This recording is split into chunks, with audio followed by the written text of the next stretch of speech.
Bonjour et bienvenue. Je vais vous proposer aujourd'hui de vous montrer comment réaliser une pâte sablée. Pour cela, il vous faut de la farine de blé classique, du beurre ramolli, du sucre, du sel fin, du sucre vanillé, un petit peu de levure chimique et un œuf. Vous retrouverez bien entendu les ingrédients sur la fiche technique qui se situe sur le site meilleurduchef.com. On va commencer par mettre la farine dans un récipient. On va rajouter le beurre, donc beurre mou, le sel fin et on va sabler la préparation. Donc sabler, ça signifie de mélanger les deux ingrédients, farine et beurre, de façon à former un sablage, un petit peu comme un crumble. Donc en écrasant le beurre entre le pouce et l'index, on forme, à force de malaxer, ce sablage attendu. Voilà, on obtient notre sablage très rapidement. On le met en fontaine. Au centre, on rajoute le sucre en poudre, le sucre vanillé, la levure chimique qui va donner un petit pouvoir levant à la pâte à la cuisson et l'œuf entier. Et du bout des doigts, on mélange en commençant par l'intérieur et en incorporant progressivement le sablage.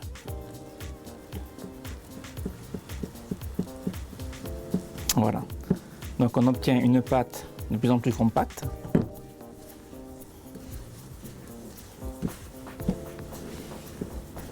Que l'on peut maintenant mettre sur notre plan de travail.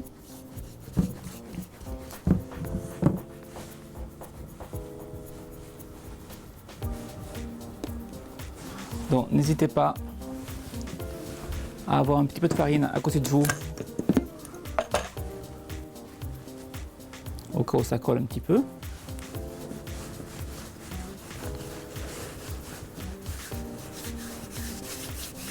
Voilà, on se nettoie bien les mains, on récupère toute la pâte, on reforme une boule et on va procéder au fraisage. Ceci afin de bien éliminer les éventuels morceaux de beurre qui pourraient rester. Donc avec la paume de la main, on écrase la pâte sur le plan de travail et ainsi on obtient une pâte bien homogène qu'on remet en boule, qu'on façonne en rectangle pour une facilité de travail lorsqu'il faudra l'abaisser. Et ainsi on peut l'emballer dans du papier film alimentaire et la laisser poser au frais une demi-heure minimum. Vous pouvez bien évidemment faire cette pâte la veille de la préparation de votre préparation finale, c'est-à-dire une tarte ou une tourte aux fruits. On se retrouve donc tout à l'heure. Notre pâte sablée a reposé au frais. Maintenant, elle est prête à être travaillée. Donc pour foncer un cercle à tarte, je commence par fleurer mon plan de travail. Fleurer qui signifie fariner le plan de travail. Je farine également le rouleau à pâtisserie et j'abaisse ma pâte sur une épaisseur de 2 à 3 mm. Alors, la remarque qu'on me fait souvent sur ces pâtes un petit peu sèches, friables, la pâte sucrée, la pâte sablée, c'est qu'elle se fendit de tous les côtés. C'est normal. Il suffit de la faire revenir un petit peu à température à la sortie du frigo, de façon à ce qu'elle se ramollisse légèrement, et ainsi elle pourra se faire travailler plus facilement. Donc on abaisse la pâte. Ici j'en ai un petit peu trop pour mon cercle de 20 cm de diamètre, donc j'en retire une partie.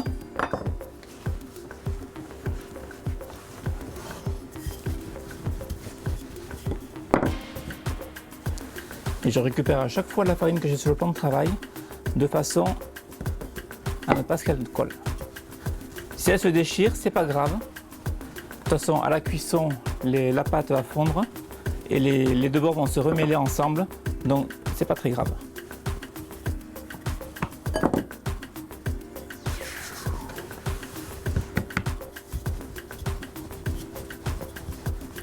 C'est une pâte beaucoup plus difficile à travailler que la pâte brisée, qui est plus souple, plus élastique, donc qui se déchire moins. Donc tous ces trous, on va les combler après. J'enroule ma pâte sur mon rouleau à pâtisserie. Je prends ma plaque avec mon cercle que je graisse très légèrement. Ici, j'utilise un aérosol à graisse qui est un agent de démoulage qui permet de démouler très facilement toutes les pâtisseries et ça donne de meilleurs résultats que si vous utilisez par exemple du beurre ou de l'huile. Donc ici, je rassemble les morceaux s'ils se cassent et je fonce tranquillement le cercle à tarte. Donc foncer signifie faire épouser à la pâte la forme du cercle de façon à bien former l'angle droit qu'il y a à sa base. Si la pâte se casse, c'est pas très grave non plus. Je rassemble les morceaux, je presse, c'est ressoudé. Et ça ne se verra pas après la cuisson. L'important, c'est l'angle droit.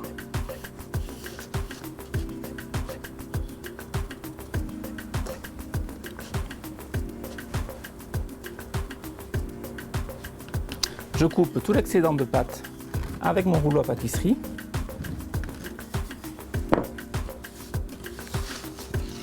Je la retire.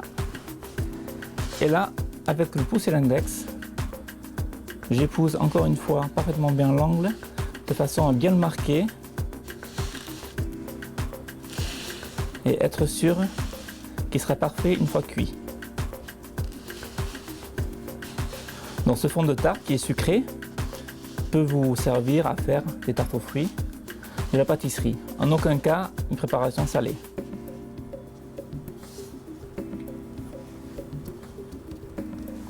Et pour finir avec mon couteau d'office, je tranche de l'intérieur vers l'extérieur pour enlever tous les résidus de pâte.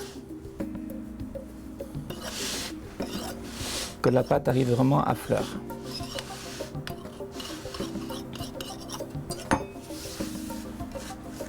Dernier petit détail, je prends l'ongle de mon pouce et je fais le tour du cercle de façon à créer une légère rainure entre le cercle et la pâte, ce qui évitera à la pâte de coller au cercle pendant la cuisson. Voilà. Ainsi mon cercle est foncé. Maintenant nous allons procéder à une cuisson à blanc. Donc la cuisson à blanc se fait avec des noyaux de cuisson. Les noyaux de cuisson existent soit en céramique, soit en inox également. On peut en trouver, le faire également avec des haricots blancs à la maison. Donc, le procédé, c'est de placer une feuille de papier sulfurisé sur la pâte, d'insérer les noyaux de cuisson au centre,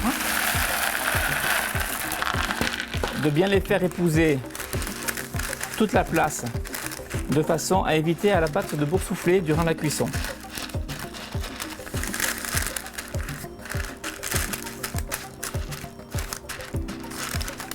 Comme ceci. Il ne reste plus qu'à enfourner votre plaque à 180 degrés pendant 10 à 15 minutes. On se retrouve juste après. Mon fond de tarte est cuit. Il aura cuit en tout 15 minutes à 180 degrés. Tant qu'il est encore chaud, retirez délicatement les noyaux de cuisson. Attention, ils sont brûlants.